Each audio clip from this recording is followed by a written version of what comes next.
اب ان میں سے اگر ایک بھی موجود نہیں ہوگی، ایک بھی شرط موجود نہیں ہوگی تو پھر آپ شرعی لحاظ سے مسافر نہیں ہیں۔ تو یہ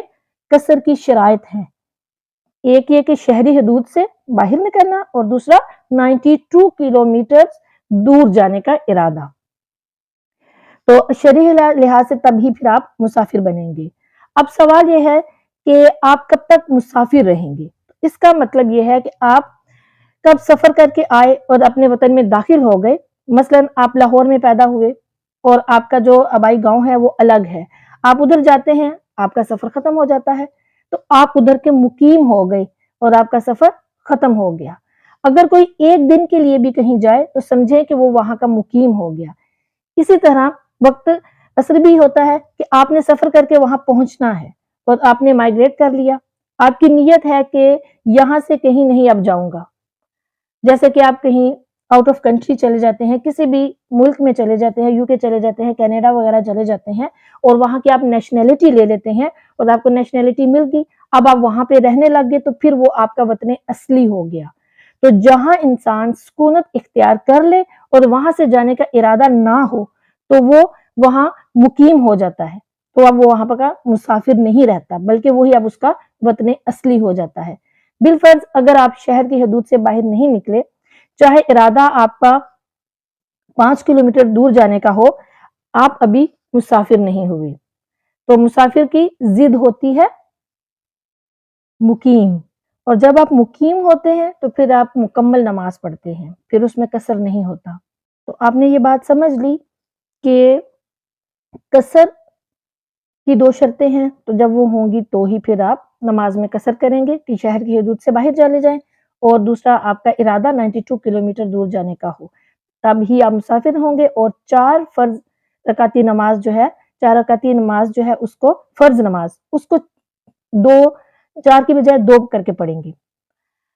اچھا، جیسا کہ آپ دیکھیں مثال کے طور پر کہ دوسرے شہروں سے لوگ جاب کرنے کے سلسلے میں آتے ہیں، کوئی دبئی میں چلا جاتا ہے، یعنی پاکستان سے دبئی جا کے وہاں پر جاب کرتا ہے، کسی کا ایگریمنٹ 2 سال کا ہے، کسی کا 3 سال کا ہے، تو یہ یاد رکھیے کہ مستقل رہائش نہیں ہوگی، یہ وطن اصلی نہیں ہوگا۔ وطن اصلی وہ ہوتا ہے جہاں آپ مستقل رہنے کا ارادہ کریں، جیسے کہ لوگ کراچی سے پنجاب یا پنجاب سے کراچی شفٹ ہو گئے اور اپنا گھر اور کاروبار وغیرہ سیٹ کر لیا، یعنی کہ اب وہ وہیں پہ رہیں گے، نہیں جائیں گے۔ تو بہت سے لوگ باہر سے کراچی میں آ جاتے ہیں، مستقل رہ جاتے ہیں، تو یہ بھی وطن اصلی ہے، اور وہاں ایک دن کے لیے بھی جائیں تو وہ مقیم کہلائیں گے۔ اور تیسرا وطن اصلی وہ ہوتا ہے جہاں مرد نے شادی کی ہو اور وہاں رہنے کا ارادہ نہ ہو، تو وہ بھی اس کے لیے ایک وطن اصلی بن جاتا ہے۔ اب وطن اصلی کا حکم یہ ہوتا ہے کہ جو آپ کا آبائی گھر ہو، آپ اس کو بالکل بیچ کر مائگریٹ کرنا چاہتے ہیں، جیسے کہ والدین بھی فوت ہو چکے ہوں اور آبائی گھر بھی ختم ہو گیا ہو، اب یہ وطن اصلی نہیں رہے گا۔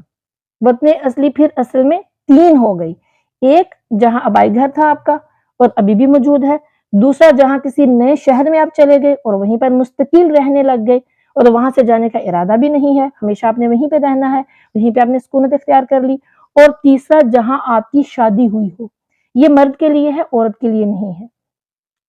اب حکم ہوتا ہے کہ جیسے آپ سفر کرتے ہوئے وطن اصلی میں داخل ہو گئے، آپ کی مسافت ختم ہو جائے گی اور آپ مقیم ہو جائیں گے۔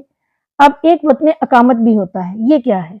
کہ جب آپ سفر کر رہے ہیں اور دوران سفر آپ کسی شہر نہیں پہنچ پائے اور آپ قصر میں چلے جائیں گے، حتیٰ کہ آپ دوسرے شہر میں داخل ہو گئے اور وہ وطن اصلی نہ ہو، اب وہاں دیکھا جائے گا کہ کم از کم آپ 15 دن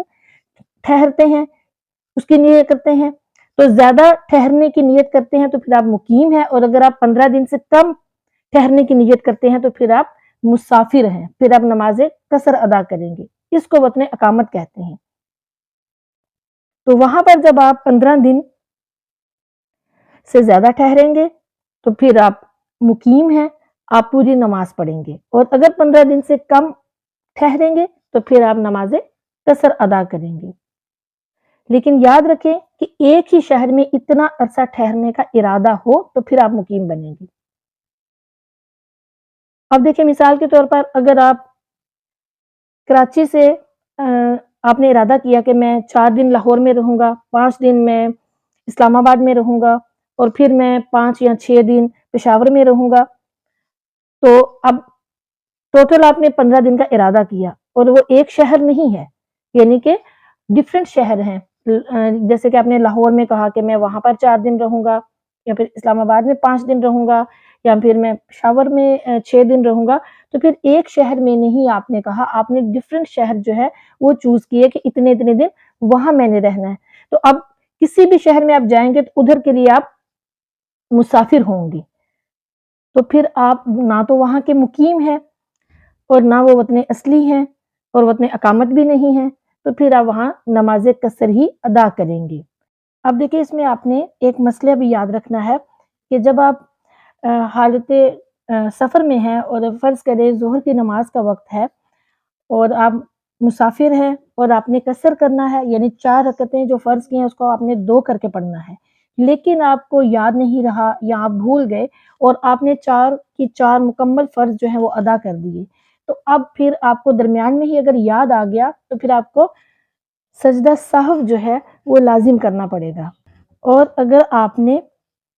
سجدہ سہو نہیں کیا تو پھر آپ کی نماز ناقص رہ جائے گی، اور ناقص رہ جانے کی وجہ سے نماز